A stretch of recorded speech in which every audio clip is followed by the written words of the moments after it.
Coucou tout le monde, on est parti aujourd'hui pour une séance courte qui vous permettra d'étirer tous les muscles qui sont sollicités quand on fait de la course. Donc c'est vraiment une séance ciblée pour les coureurs, mais qui est bien aussi quand on a un petit peu des courbatures au niveau des jambes, des pieds. Voilà, un peu tout ça. Vous pouvez dérouler votre tapis, on se retrouve là.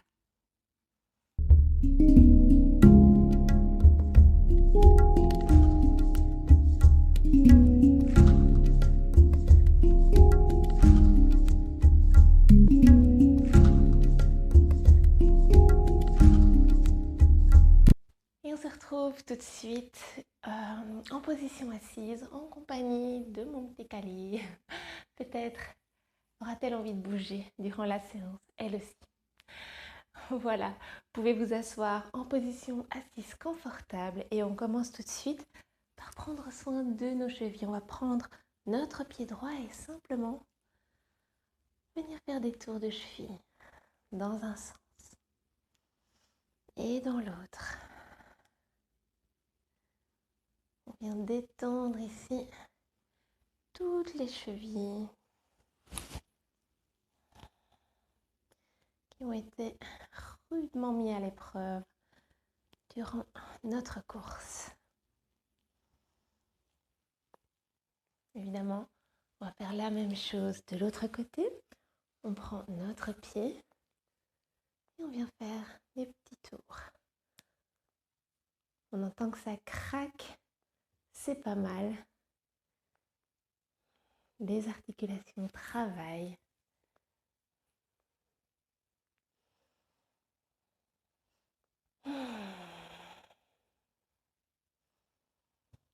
On revient à la respiration.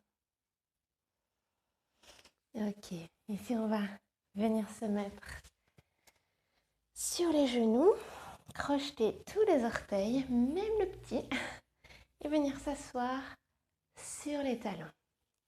On a le dos bien droit dans tous les cas.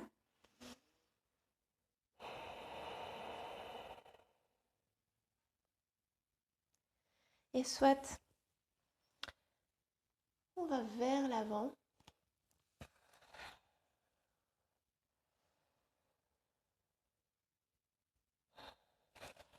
Soit on se tient au-dessus de nos talons en fonction de l'intensité qu'on souhaite pour l'étirement de la plante du pied.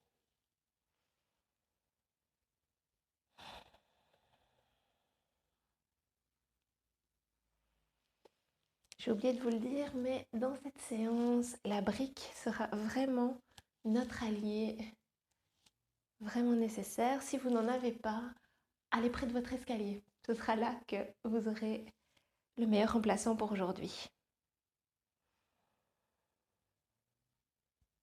Ok, on va continuer notre chemin d'étirement ici en venant se placer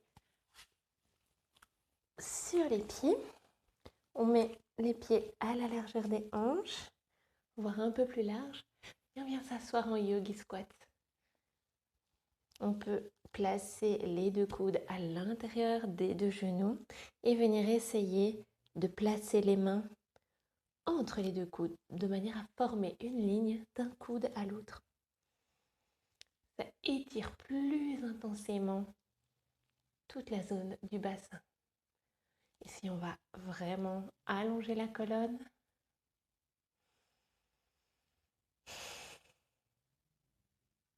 Et respirer.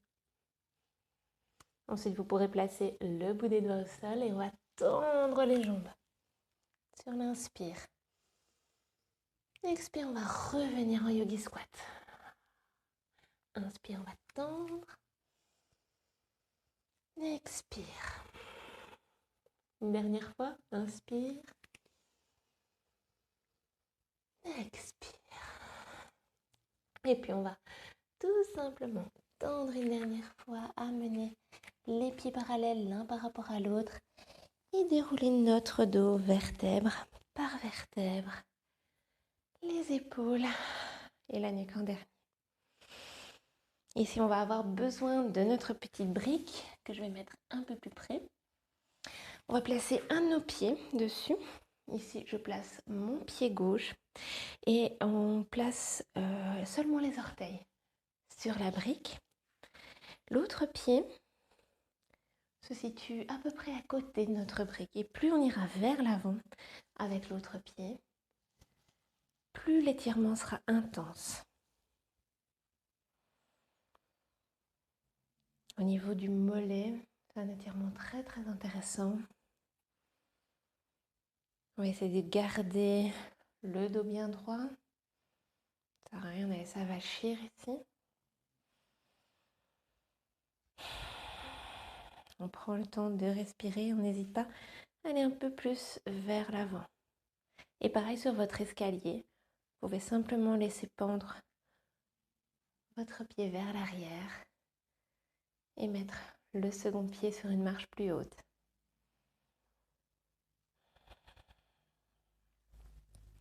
On va continuer notre chemin en plaçant la plante de pied gauche au sol, juste en face de notre brique, et le pied droit vers l'arrière. On va ici laisser un espace entre les deux pieds pour que les hanches aient vraiment leur place et qu'elles ne soient pas ouvertes sur le côté. On les referme, on inspire. À l'expire, on va amener le dos le plus droit possible, se pencher vers l'avant et vraiment faire partir le mouvement des hanches. Quand on ne sait plus, on peut poser nos mains sur notre brique. Les deux jambes sont tendues, les orteils du pied arrière sont orientés à 45 degrés. Et ce qui va vraiment être intéressant ici, c'est d'orienter la hanche gauche vers l'arrière. Sentez ce bel étirement. Si vous n'avez pas de brique ici, simplement les mains sur la jambe.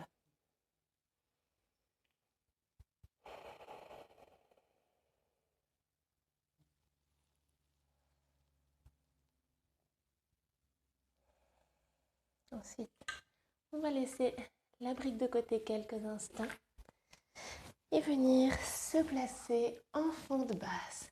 On vérifie l'alignement genou-cheville et on vient amener la main droite ici dans le bas du dos, doigt dirigé vers les fessiers et on va lever l'autre bras vers le ciel. Regard dirigé vers notre bras. On s'enfonce un peu plus dans la posture. C'est le psoas à droite qui est étiré.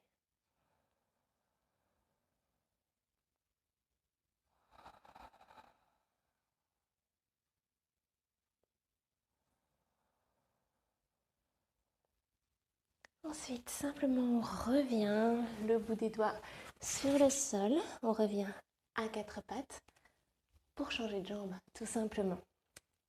On peut reculer le genou arrière en fonction de notre souplesse. On vérifie l'alignement genou-cheville, on se redresse. Main gauche dans le bas du dos, main droite vers le ciel.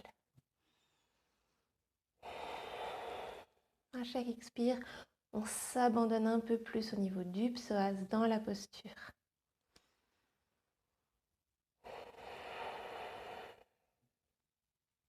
On respire vraiment profondément.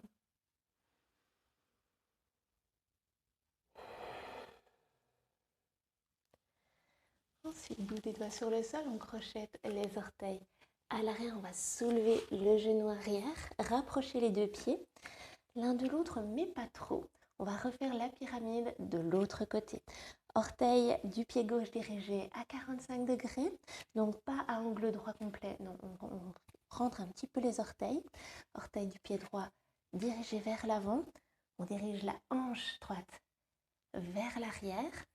Et à nouveau, on vient s'aider de notre brique pour allonger la colonne.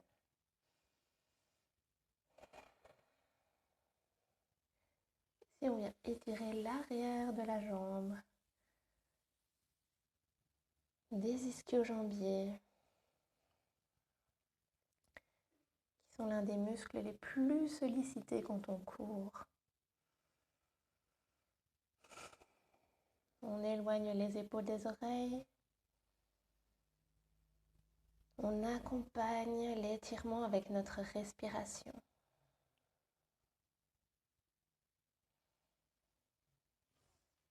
Et puis on va poser notre brique ou aller près de notre escalier, rapprocher le pied arrière, se redresser et venir poser les orteils sur la brique. Mains sur les hanches éventuellement.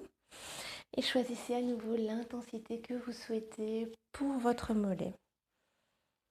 Plus vous rapprochez votre pied gauche à côté de la brique, voire même devant la brique, et plus l'étirement sera intense. Vous voyez ce que votre mollet peut supporter après votre course. On essaye de décrisper les orteils sur la brique.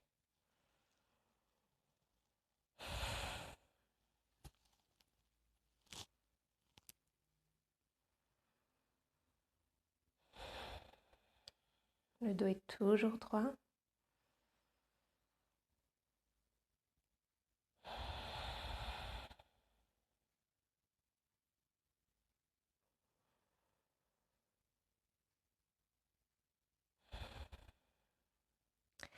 Ensuite, on va relâcher au niveau de notre brique. Un petit peu décrisper les orteils. Et voilà, c'est déjà tout pour votre séance d'étirement après la course.